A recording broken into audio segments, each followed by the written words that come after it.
chapter, which is arrays and string, and we have covered all the introductory part and the examples of arrays. We have seen the types of an array, that is one-dimensional array and two-dimensional arrays. We have seen the definition, declaration and initialization of an array, and at last we have performed all the practicals of an array, right? So now from this video we are going to start a new concept of this chapter, that is strings. So we are going to study about strings in this chapter. Now what we are going to study about string, about the introduction, then some default function which is provided by C programming language that we can directly use to manipulate strings, right? So string operations and string functions we are going to see, how to declare a string, how to initialize a string, and at last we are going to study about the programs and the practicals about strings. So first we will start with the introduction of string. You can see the definition over here. This definition says it is a character array enclosed inside the double inverted comma and it is terminated with null character. Now what exactly this definition is? You know about arrays. Arrays are nothing but the collection of elements which are having same data type. So at that time I have told you that if you are taking a bucket and inside that bucket you can put any elements, but those elements should have same data type, then it is called array. Now this data type, array data type can be of integer, float or character or any other, right? So similar way, if you are having an array of character data type, then at last if it is having null character and if it is enclosed between double inverted comma, then we are calling that character array as strings, right? So don't worry if you don't understand some terms right now. We are going to perform a program and at that time your concepts will be more clear, so don't worry. Right now just concentrate on the theory portion. Now you can see this is character array, but at the fifth index, if I am putting the null character is nothing but the symbol which contains slash and 0. It is not slash o, it is slash 0. So it is single character and I am putting that single character inside the last index, then this is called as string. You know that here I have taken one string named as COVID. COVID is terminated with null character, so at array A of 0 it will be C, at index 1 it will be O, and accordingly at last index it will be A of 5 equal to null character, right? So this is all about the introduction of C. Now we are going to talk about the declaration. So if you know how to declare an array, then it is very easy for you to declare a string, because string is nothing but the character array, right? So you have to put data type as character, then string name, or you can say array name, and size of an array or size of a string, right? And then simply put semicolon, that is nothing but the array declaration. So at initial value, if we are declaring something like character A of 5, then it is having this size and it will be having garbage value, right? But if you are going to initialize it, which we are going to study in later in this video only, then you will see that how string is initialized and stored, right? So for visualizing string very well, I have put some images over here. So here you can see that if I am taking single character H as a character, which is characters enclosed between single inverted comma. So if I am taking just a single character H, then it will just occupy 1 byte, right? It will just occupy 1 byte. But if I am taking H in between the double inverted comma, that means it is string, right? The difference between character and string is the commas. Double inverted comma means string, single inverted comma means characters. So the string which is double inverted comma, that H is enclosed between double inverted comma, then it will occupy 2 bytes. 1 byte for H and 1 byte for the null character, right? So you can visualize it in this way. Now you can also see this hello string. So after H, E, double L, O, we are putting null character. So H is the beginning of string and null character is the ending of string. Even if you are having something after null character, it will not considered as a string. We are going to see it, don't worry. So here you can see that in this side I have taken one string of hello, so it will be end with null character. In another side I have taken just an array. Array will not terminate with null character, right? String will terminate with null character. So you can visualize array versus string this way. Now I have given an example where I have taken str string. So name of the string is str, which is having size 11, right? So here I have taken good space day and then null character. So and then after suppose I have put 2 question mark, or say I have after null character I have written AB or some any other symbol, other character, right? So here what is string? String is just till the null character. So here string is just till the null character, but array can be any. So this entire 11 spaces can be an array, but a string is just having 9 indexes, till 9 indexes, right? So this is how you can differentiate arrays and strings. Now what about strings and character? How to differentiate characters and string? As I have already told you, suppose you have declared one character, say you have declared character array S1 which is having size 2 and you are initializing it as this way, right? So array initialization I am going to cover, so don't worry. But here I have taken char space array name array size equal to, then I am initializing string in between double inverted comma, right? In double inverted comma I have written A, so it will be something like A and then null character, right? But if I am in second point, if you can see, I have declared char then space then S2 equal to in single inverted comma A. So here A is character. How do my system know A is character? Because I have written it in single inverted comma. How do my system know that it is string?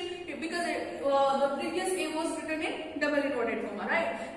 So this is how we can differentiate. So first will occupy 2 bytes in my system, but the second will occupy 1 byte in my system. So this is how you can differentiate array and characters and string. So first is character, second is string, and in third I have not written anything in between double inverted comma. That means it is just having null character, that is that's why we call it null string, right? Now string initialization. So like array, string can also be initialized in 2 ways. First way is by compile time. So compile time, that means programmer by himself is going to enter a value at coding time, right? So here if you want to initialize string at compile time, you can either use first way or second way. In first way, like an array, we are initializing it in the curly braces. So each character should be enclosed in between single inverted comma, including null character. So this is nothing but the initializing array, initializing any character array, right? So we have already seen this kind of initialization. But the another kind of initialization that is not similar with array is by enclosing in between double inverted comma.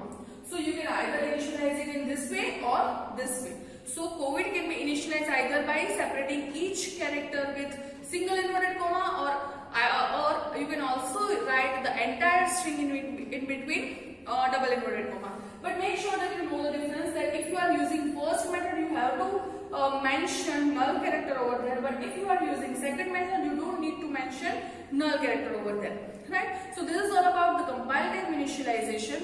Now we are going to talk about the runtime initialization. Runtime initialization is nothing but we are going to tell user to enter a value. So for that we can use input functions. So which input function was used to take value from user when in case of arrays? We were using scanf, right? But for string also we can use scanf. So either you can use percentage s and the string name. Now some of you might thinking that ma'am had committed a mistake and just forgot to put that and sign over there in before a. So it was not my mistake. This is the correct syntax in case of string. So in case of string, printf and scanf is having same syntax. So you can directly write the string name or array name, character array name, right? By putting percentage s as a input format. So you can use scanf syntax like this to take the entire string from user. You can use percentage s and then comma and then the string name. Otherwise, if you don't want to use scanf, you can also use other input functions such as getS. So at that time on the video of input output functions, I will just keep showing you how this getS work, because at that time I have not told you about the string initialization and declaration. So now you know what exactly the string is. So now you can perform or use this input function getS. Inside getS you can use the string name to get value from user. So as we were using getChar for taking character from user, you can use getS to take string from user. Similarly to if you want to print it, you can use putS. Now what is the next topic? So the next topic is all about string functions. You can use the header file string.h. You have to include it along with the stdio.h. So if you are using this header file, you can use some default function which is provided by C programming language. Which are this function and what is the aim of that and how we can practically implement it, that we are going to see in our upcoming videos. So right now just know the names of these functions. So there are a lot of functions and I have mentioned some of them over here. If you are very curious, you can just Google the list of functions inside the string.h header file which is used in C, but some of them are as string len, then string cat, string cmp, string cpy, string rev, strrev, strchr, strstr. What exactly these functions do? So if I give you just small idea, then strlen, which is known as string length, so which is used to know the value of length of the string. If you want to find the length of string, you can use the first function. Then it is strcat. So suppose you want to concatenate two strings, right, and want to print the entire concatenated string, then you can use that function. Then strcmp, suppose you want to compare two strings, whether two strings are same or not. At that time you can use this third function. Then strcpy, if you want to copy one string from another string, you can use this function. At that time, while I'm teaching you this function, I will tell you that you cannot use equal to sign or assignment operators to assign one string value to another string value. So you have to use this function only if you want to copy the strings. Then if you want to reverse a string, you can use strrev. Then if you want to find some character inside the entire string, suppose you want to find k suppose you want to find whether k is present in KOML, Komal or not.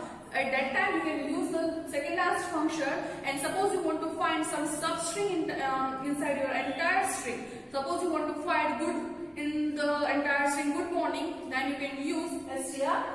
The last string functions. Now in upcoming video we are going to talk about these functions in detail. We are going to see how these functions can be implemented through coding. So I am going to show you through coding that how you can declare an initialized string, and then after I am going to talk about these functions in detail.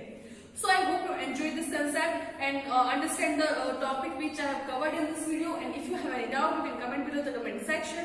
See you in the next class. Thank you so much. So now we are inside our IDE. Now I want to show you that how you can declare an initialized string. Do you know the declaration and initialization of an array? I just want to show you the string initialization. So first is include stdio dot h, then int main, then here you can write return 0, right? So till everything is similar. Now after this, if you want to initialize string, you have to take character array. Here I am taking character array name as s and giving size to it. So I am giving say 10 size or say just 6 size. Okay. Now after that, how you can, this is called declaration of string. So this is called as declaration. Now what if you want to initialize it? If you want to initialize this string, you can use, let me show you it in another way. So let me just comment this over here, and here if you want to initialize it in first method, you have to use curly braces, and then inside this you have to write say good. So for that I am using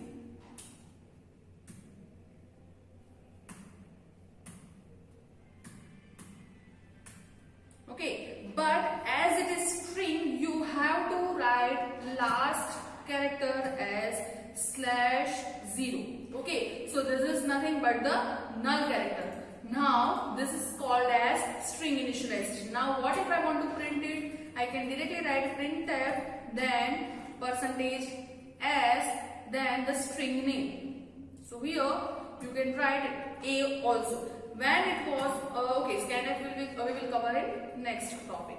So here strings, and say if I compile this and execute it, you know good is printed. You can see that the null character is not printed over here, just good is printed because I have initialized it. So this is the first way you can initialize it. If you want to see the result of the second way of initialization, then let me just comment everything, and here you can directly write something as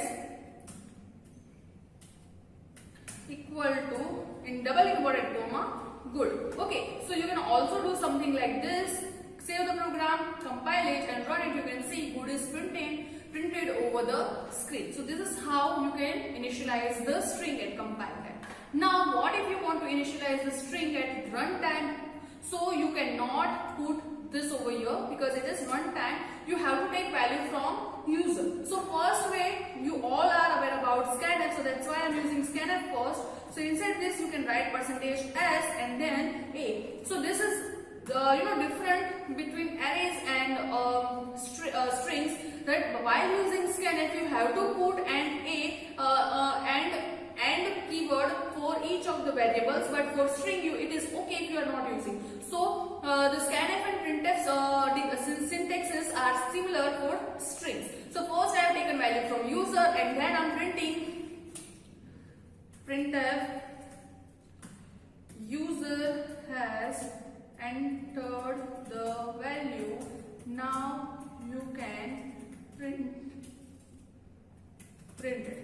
Okay, so I am writing this for the sake of making it more clear. So here use /n, here also use /n, so it will be in second. So now let me just save this program, compile it and run it. You can see first it is asking me to enter something. I am entering my name Komal. You can see user has entered the value.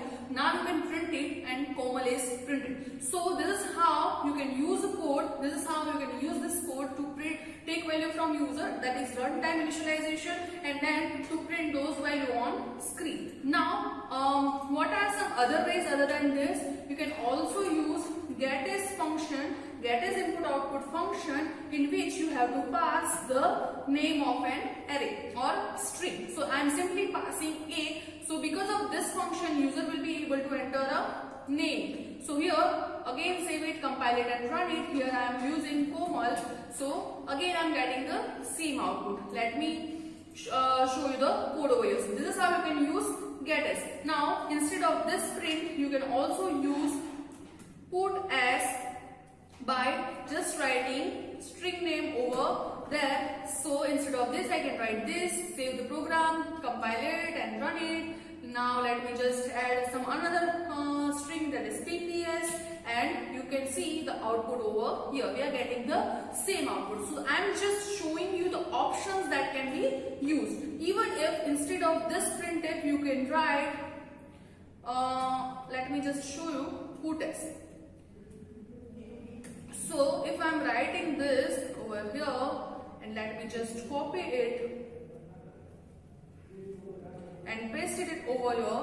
Let me just save this program, compile it and run it. Now I can enter division 3. So you can see it is printed. So you can use putAs as well. But what is the difference between putAs and getAs? Here you cannot use something as percentage s and any string name. This is incorrect with putAs. So don't ruin it, right? So understand the syntax of getAs and putAs. You can use it in substitute of other functions. So this is how you can declare and initialize strings, and this is all about the strings. Now we are going to see how you can use those default functions to manipulate strings. At the end of this chapter, I am going to show you that even without using those string functions, how you can perform the programs. So we are going to perform all of those programs in detail, so don't worry about that. I hope you understand this concept and this practicals. Now let's begin our video lecture on the string functions.